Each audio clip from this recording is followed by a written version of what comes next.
Welcome back to the Ireland Contracting Nightly Sports Call. Ron, big honor for Bob Smizek and Stan Savran today, added to the Pirates Wall of Fame up in the press box. Both really good guys, extensively covered the Pirates over the years. I don't really know Bob. I know Stan really well, but I think that's a pretty nice honor. Yeah, very deserving. It's a pretty exclusive group on that wall. My mentor, Charlie Feeney, is up there. Some guys that came a long time before all of us. Very nice for those guys. Very well deserved. Yeah, and Stan Savran was the start of shows like this. Sports Beat back in the day was one of the first call and talk shows. All right, back out to the phone lines. Let's go out to Clint in Altoona. How you doing, Clint? How you guys doing tonight? Good, thanks for calling. Yeah, I wanted to, there's a comment here on something. I wanted to ask you a question about the Pirates. What draws my ire a lot is some of the non-fundamental stuff that these guys should know. Yesterday they won the game 2-1.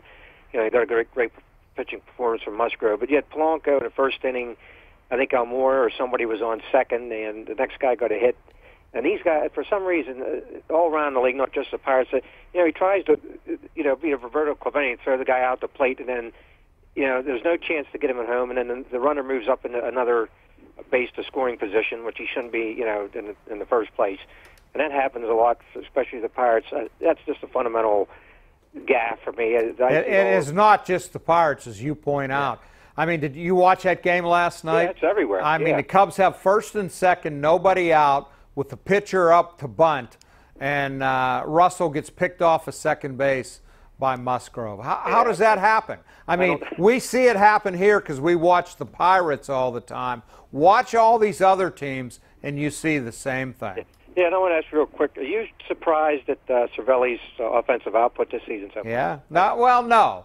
I'm surprised that he stayed healthy, and I thought, man, when he got that pitch off his forearm tonight, the way he reacted, that's all he needs to do is break a bone. When he's been healthy, he's been productive, but he's never been healthy.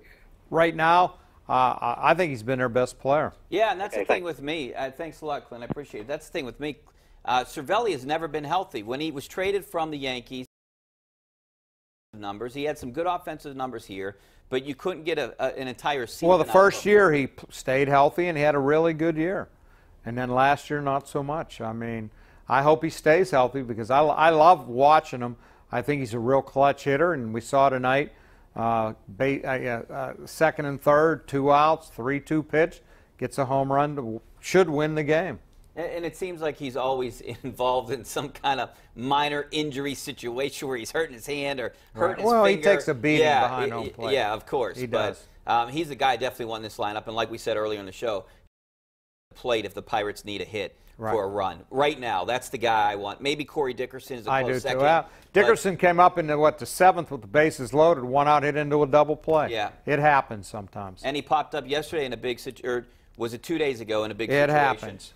And all right, let's go out to the phone lines. We got a caller out here, Pete in Squirrel Hill. How you doing, Pete? Hey guys, how are you tonight? Good, thanks for calling. Hey, Rich and Ron, the reason I'm calling is about the gentleman from Altoona who just made the call about the the Pirates being fundamentally deficient. And Ron coming back saying it's not just the Pirates because we see them all the time, it's around Major League Baseball. It is the 4 major sports in our country. As a result of ownerships and leagues' unquenchable thirst for revenue, 70% of the players at those leagues do not deserve to be there. They don't have the talent. They're only there because roster positions need to be filled. They're a joke right now. What do you think? What are you supposed to do? Yeah, only put 20% of the players on rosters? What do? Yeah. I mean, there's been so much expansion. There's a lot of teams.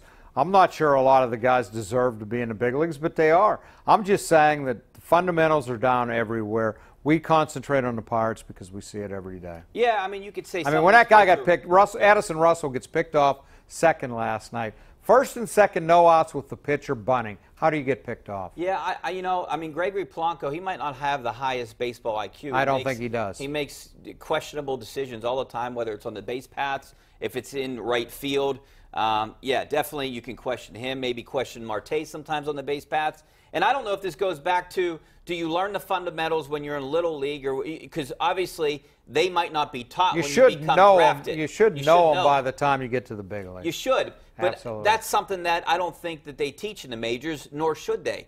because you should know Right, situations you should know like it by that. the time you get there. All right, we know we got to take a break. Back to wrap up the show coming up next. Stay right there on the Ireland Contracting Nightly Sports Call.